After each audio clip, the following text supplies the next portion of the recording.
All right, guys. Seeing a little bit of a pullback today. Bitcoin 102,463. Altcoins. I mean, overall, most of the altcoins are down like 5%, between 2 and 5%.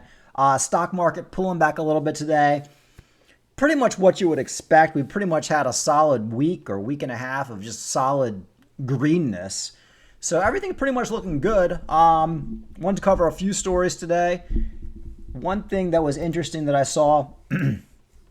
Coinbase, every time, the worst part about all these crypto exchanges is they're all just basically, all the customer service people are based out of India. There's like nobody in the USA you can talk to. And Coinbase wasn't always like that. When I first got into Coinbase in 2018, I remember calling Coinbase and I got somebody US based who helped me out, actually walked me through a few things.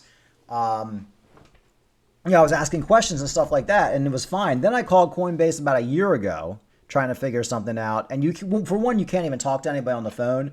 You basically just have to message people. But if you do talk to somebody, it's going to be just some guy making 30 cents an hour in India.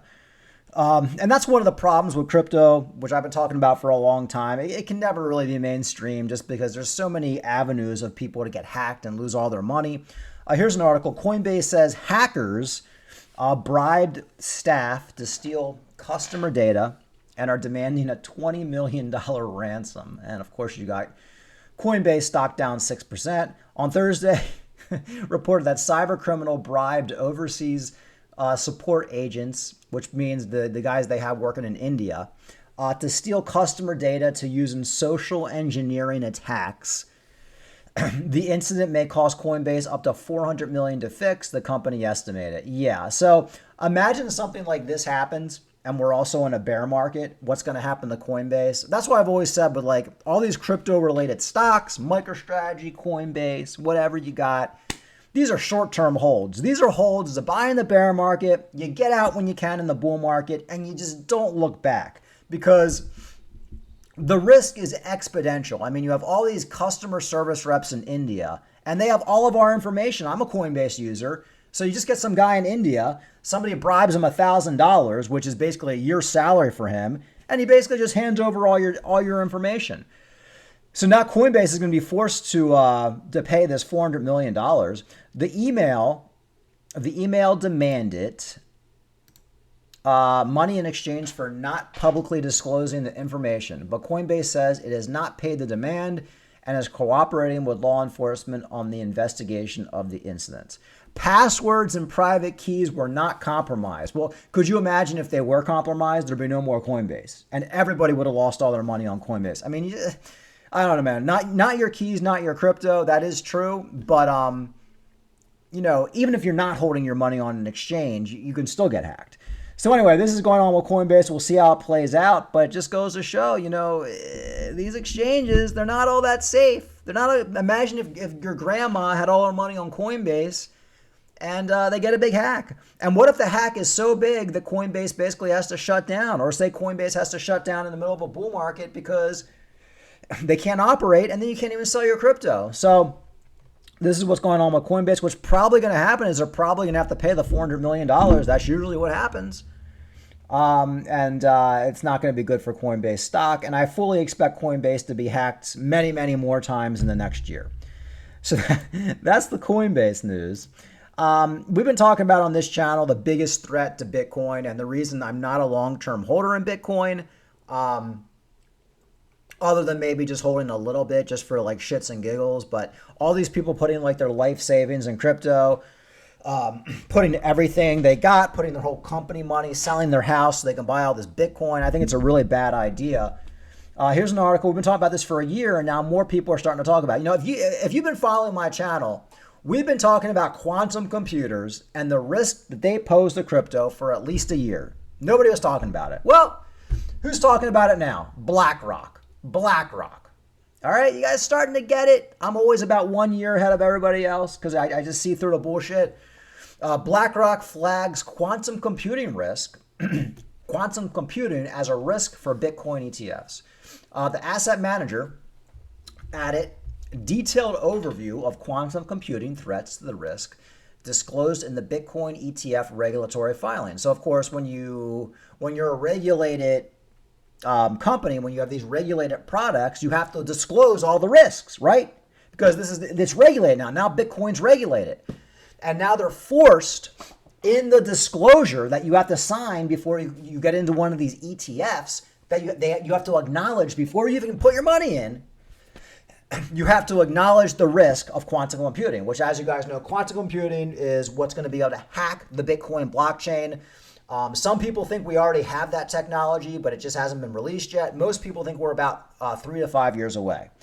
Once that happens, your Bitcoin's probably going to get hacked.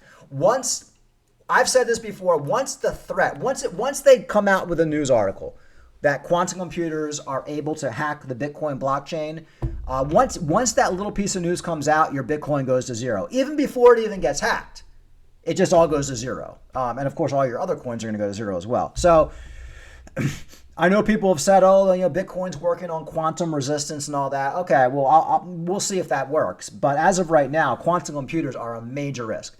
So emerging technologies, including quantum computer, could potentially render the cryptocurrency Bitcoin and other blockchain networks ineffective. Asset manager BlackRock says in regulatory filing. On May 9th, BlackRock updated the registration statement for its iShares Bitcoin ETF. The revised revision addresses potential risk to the integrity of the Bitcoin network posed by quantum computing, the filing shows. So I'm telling you guys, man, like between quantum computing and Michael Saylor and all these fucking charlatans involved with Bitcoin, I'm not holding this shit long term. I don't care. I mean, look, we're all going to do very well this bull market. We're going to have a nice alt season and all that, but you guys have to be able to see what's coming in the next 2 to 5 years with Bitcoin. It's not. Now, it might actually be a good time, like if we get to quantum computers and then the Bitcoin blockchain gets hacked, and then they come out with like a quantum resistant Bitcoin to like fix everything after everybody's already lost all their money. That might be a good time to get back into Bitcoin. But this is a very big threat. It's a very big threat. It's almost like saying all your gold is held in this safe, right? It's all held in this safe. And every day people are trying to break into this safe. You got the guy with the drill. They're blowing shit up. They're shooting nuclear bombs at the safe and nothing can get in. So everything's safe. But word is they're coming out with a new bomb that can explode the safe and they can get all your gold. And they're about 2 to 3 years away. And they're working on it right now. Some of the smartest people in the world are working on it right now. And we're about 2 to 3 years away from them being able to crack open your safe. Would you still be keeping your money in that safe? Probably not, right? Probably not. Well, that's what's going on with Bitcoin. We're about 2 to 3 years away before they can hack the blockchain, hack your wallet, steal all your money. And this is just, people get so into stuff, they want to keep their head up their ass and they don't want to acknowledge the risks. But this is a major risk. $300,000 Bitcoin this year? Question mark. Carl the Moon says it's coming. This is what's going on now on Cointelegraph. They have Carl the Moon, who's probably one of the biggest charlatans in crypto, one of the biggest sleazeballs in crypto. They've devoted a whole half the web page to Carl the Moon saying Bitcoin's going to 300,000. Bitcoin's not going to $300,000, guys. It's going to maybe 140, 150. Most people are probably going to sell it like 140. That's what's happening. It's like, let's stop with these outlandish predictions. Let's pull our heads out of our asses. Let's come down to reality. Bitcoin, yeah, it's going to do well. 120, 130, 140, maybe 150. We're going to get that $2, $3 Cardano. Yeah. Ethereum might go back up to 5,000, 6,000.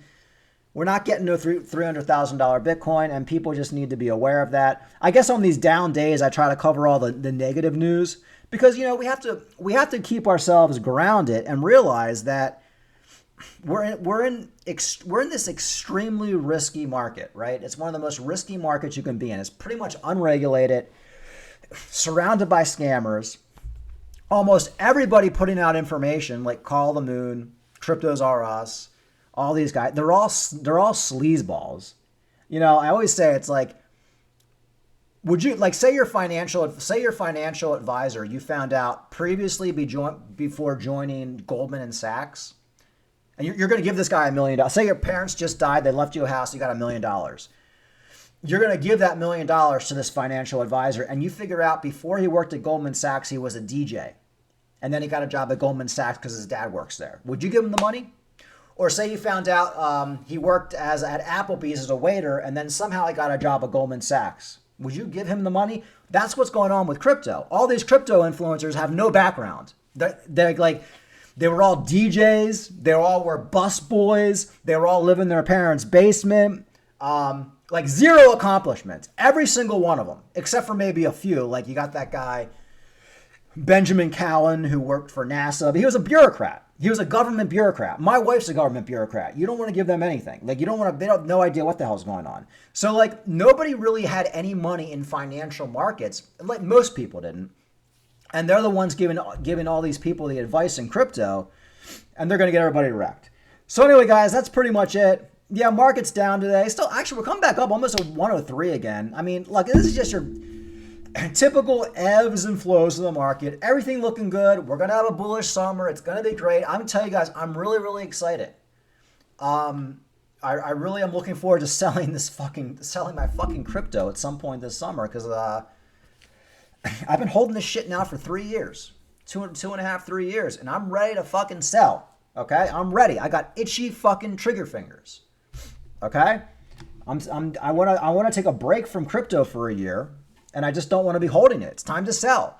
So we got I think in a couple months that's going to happen. I know a lot of you guys probably feel the same way as me. You're ready to at least unload the bags that you have, and then get back in maybe at the bottom of the bear market next year. Everything looking good. Yeah, we're in risky markets. Shit happens. Coinbase getting hacked. You got quantum computers. You got Michael Saylor running around. But I think overall, crypto is going to follow the traditional markets. We're going to go in a recession, but I don't think it's going to happen until next year. I think the next 3 to 6 months are going to be really, really good for the stock market. Even Tom Lee says that, who I'm a big believer in. And I think crypto is going to follow that. But I think the crash that happens after this bull market is going to wipe out anybody who stays in crypto and stocks, mind you, especially these tech stocks. But with that said, now's a great time to be in crypto. Now's a great time to be in stocks. But in 6 months, probably not. What do I know? These are just my opinions. Like and subscribe. Talk to you later.